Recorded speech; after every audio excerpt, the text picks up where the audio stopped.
Shining Inheritance. Ilang months lang ba yun since you stopped filming and then nag-start ka agad with My Ilonggo Girl?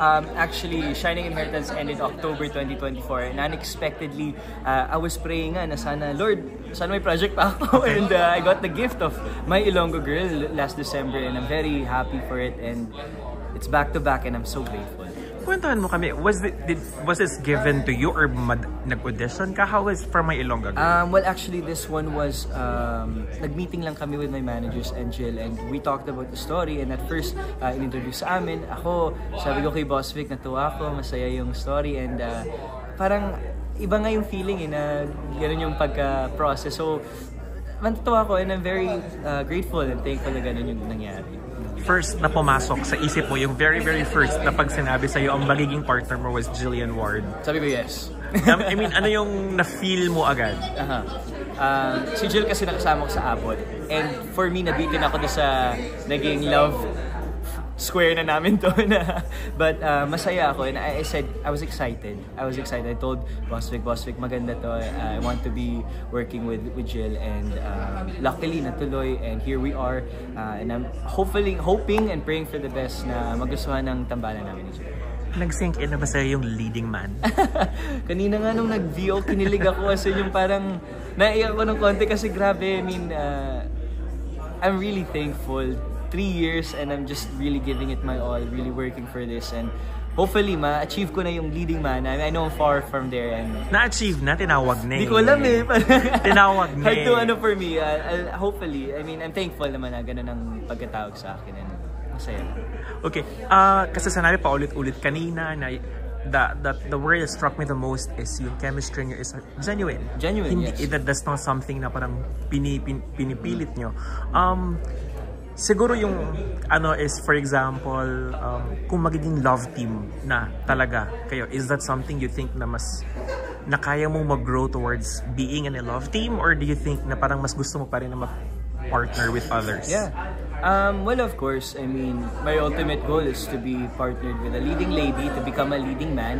And if in terms it takes a path of a love team, and if it's with Jill, why not? Obviously, I'm very open to that and I'd be very thankful because iba din yung matututunan ko in the future. If this becomes a love team, I'm open to it because it's a good step in my career feeling ko and I don't know. I don't know what to say yet because wala pa namang nasasabi but I'm just looking forward and we're going with the flow lang and enjoying the times. And I agree with genuinity is important because I feeling ko with this work we're selling emotion, right? So kailangan talaga with all that we do, we're genuine. And Jill is very positive, very bright. Yung relationship namin, ayokong pilitin eh. Kumbaga kung di pa siya comfy sa akin, I let her be. I take her time and eventually chinichika ko lang chinichika until ayun, nagkaka-connection naman kami. I'll go straight to it. Do you like her as a person? Well, she's a very admirable person. She's lovable and she's great and gusto ko yung lovable. Yeah, she's lovable talaga. I mean, iba ang Jillian Ward once you get to know her. There's Jillian Ward you see on screen but when you get to know her, she's very deep and that's something that makes her special. Michael, 3 years ago, nag-i-interview pa tayo right after the pandemic, kaka-start lang nung kaka-launch na ng Sparkada. And right now, actually, within your group, ikaw yung parang first na nakaano ng lead role. What do you feel about that? Yeah, I love my Sparkada family kasi yun talaga yung actually first kaibigan ko sa Pilipinas. I mean, umuwi ako dito na zero, as in wala family, wala. From Canada, anything. No? From Canada, yeah. So I really restarted here. Na-interview ko yan sa Kumu. I'm just proud. I'm just proud. I just wanna say it in the video. Sorry, Mars. Okay lang, go lang. Yeah, it was a long journey for me and yung Sparkada kasi was a blessing with Mr. M and yung mga nakakilala ko doon. Si Vince na nakasama ko ngayon sa show na to. Masaya ako pag nakakasama ko sila kasi bihira na kami nakikita-kita, nagsasama-sama because we're all very busy naman. But to say na ako nag-emerge, I think all of us naman are giving it our all, are giving it our best. And working very hard. Si Rahil, Batang Riles, I'm proud of him and to all of my fellow Sparkadas, we're just proud of one another. Chikahin kita, may in-interview kasi namin si Jillian nung launch ng isang product launch niya sa MOA. Was it around September or October? Okay. At December. Sige yan. Basta last year. Okay. Basta Q4 last year. May ni-reveal siya about crush. Nako. Yan yung may ni-reveal siya. Hindi pa niya pinangalanan though. Sige, ikaw na Ito ba yung mag-comment. morenong chinito? Yes! Ako Pero na- sabi medyo maputi. Ayun na nga eh. So, ayun, nagpapaputi na ako. Hindi, pila ko dinagdagan lang niya para maano yung ano. Nako, ang makakasagot lang yan si Jillian Ward, pero natawa ko kasi nakita ko din yung feed. Tinatag ako, morenong chinito. Sabi ko, hala. How you are behind the camera, di mo ba nararamdaman? sorry. How you are behind the camera with her, hindi mo ba nararamdaman na ikaw yon? Nako, I don't know. Kasi si Jill, mabait naman talaga siya. And behind the cam, she's sweet. And I don't know. Pero nag-shoot na ba kayo nun? Hindi pa. Hindi pa, di ba? Actually, matagal kami hindi nagkita. Last kita namin was GMA Gala. And then, Kinulit namin siya, co-star daw sa Abot Kamay, inandun ka rin. Well, Kilig na kilig. Oh, pero ikaw ba, kasi di ba normally din sa love team, Opo. mas nagkiklik kung May they attraction. go further talaga beyond friendship. Nako. Ikaw ba may ganon? May... Saan naman wag yun? Actually, yung sinabi ko kanina is dapat genuine. And that's very important. Authenticity can't be bought eh. I mean, that's something you have to create by being real with one another. And the way I did it with Jill, I was open to her. Sabi ko sa kanya, for this work, this project, I gave it my all talaga. Sabi ko, ibang opportunity to be partnered there. Sabi ko, I want to get to know her. I want her to be comfortable kasi yung scenes namin, first time for her. So, I made sure na we had moments off cam na we get to know one another para nga maipalabas namin is genuine. Ano yung tanong mo? Kung dapat mo mag-jowa-jowa. Oo. Kasi mas, di ba mas siniship pag nagiging mag-jowa? Pressure Pero pa sa'yo yun. I think sa industry naman po natin, it's actually great kasi we're evolving. I mean, marami ding nagpa-partner na lang as leading man, leading lady. And yung pag jog-jowa, feeling ko for me, it's far from my goals right now and her din. Kasi parang importante kasi focus muna sa work. Kasi pag nahalo yun, baka mawala yung priorities. So, basta right now. Michael, may fear ka ba? Kasi di ba uso ngayon yung mga, huwag naman sana kayo, yung mga love teams na nag-break up, na ganyan, Katniel, at yung iba pa. May fear, although starting pa lang kayo ng Jillian, may fear ka na ba agad na sana huwag kaming magaya sa iba?